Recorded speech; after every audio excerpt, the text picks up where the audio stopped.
السلام الله عليكم ورحمة الله تعالى وبركاته. halkaan naga daawanaysa waa MCTV Mandera maanta waxaan ku suganahay Triple S maaragta lagu qabtay dabaaldega kowda luul halkaan maaragta waxa garabkayga taagan gabdho walaalahay oo ka soo qayb galeen dabaaldegaasi ayaan doonaynaa inaan su'aalo dhowr aan ka weydiino walaashay soo dhawaado nagu bilaabay magacaaga hadan saaluun ha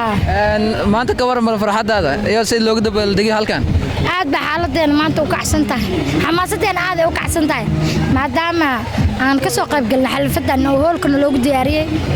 marka aad buu qurux badan yahay miis lahayd maaragta magaalada Mandera lagu diyaarin doonaa waligay ma kuriyoonin laakiin aniga waligay waa dhigan jirnay qaasaan ani aad u maasan tahay sida hadda ka ark maaragta waxaad ku libisan tahay maaragta calanka haddii aan ka codsano ma ka codsan karnaa hal heeso maaragta Soomaaliya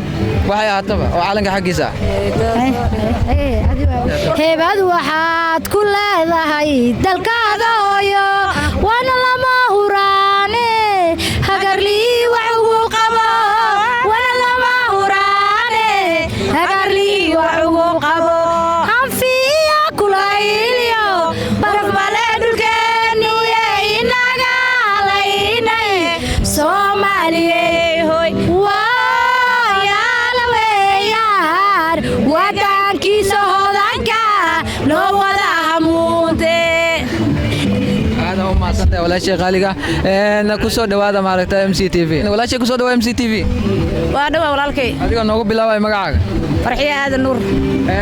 ka waran maanta dabaaldegan maaragta aad ka soo qaybgashay oo kowda luulyo ما شاء الله بو ادم فرحسنahay waa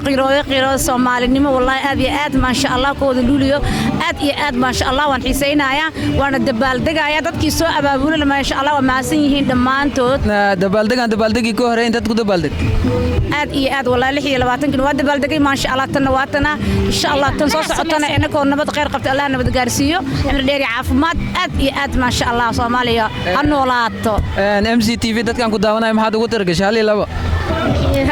26 Juun ayaa lafta kugu qoray lamaanuna Juuno lisbabiyo 22 kooda luuliyo ladan ma is aroosnaaye iga daabar aad oo maasantiin soo dhawaada walaalay soo dhawaalaashay bismillaahir rahmaanir rahiim salaam alaykum rahmatullaahi wa barakaatu Soomaali weyne oo idin salaama meel walba joogtiin waxa idin leeyahay hambaliyo kooda luuliyo idin ku hambalyeynaya 26 waa soo qaadanay kooda luuliyo hataan ku jirnaa ma sha Allah Soomaali weyne waxay idin leeyahay hambaliyo aad baan u faraxsanahay wiligaa insaan oo kale uma farxin waa markii labaad oo ma sha Allah no xalfadaanaydi aan isku maxaan dhigi jiray oo xuriyada aan dhiganay reer Mandheera reer Soomaali weynay kulliga waxa idin leeyahay Soomaaliya ha noolaato walaasha maadaama aan ku jirno isbuuci xurriyadda maxaad ka leedahay meeshan Soomaali weyn dhammaan maaragtaa meel walba ay ku dabaaldegaan fariin noocaad u diraysaa waxaan u dirayaa Soomaali weynay waxa idin leeyahay hambaliyo waxaan idinku hambaliyaynayaa maxaa la dhigi kowda luuliyo xalfadeeda idinku hambaliyayna meel walba joogtiin waxa idin leeyahay Soomaali ha noolaato meel walba joogtiin saas u faraxsanaada aan isku duubnaano mar walba calankeena u dabaaldegno waa halka calan oo haysana Soomaaliya idin salaamaya aad ma santo soo dhawaalashi wili waxaan ku sugannahay maaragtaa Triple S hoolka waxa hadana garabkay taagan wiilal walaalay oo ka soo qayb galeen dabaaldega kowda luul walaalkay ku soo dhawaada magacaaga nagu bilaabay anoo magacayga Muhaaskay TikTok ku caanahay marka meeshan faama la kicha maanta dabaaldega kowda luulka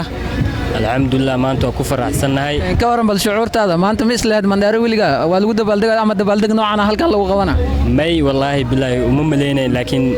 hadda way noqotay alxamdulillah waan xalli jiray hamaasadayna si fiican ay caadi aad weeye waan hambaleynaynaa maanta kowda luulka alxamdulillah maanta Soomaali weyn maaragtaa halka dadka halkan ka daawanay maxaad hambalyaad u diraysaa waxaan hambaliyo halkan ugu dirayaa farcad iyo jawi degan iyo baashaal ala dabaaldegan leeyahay aad u mahadsantahay walaalkay soo dhawo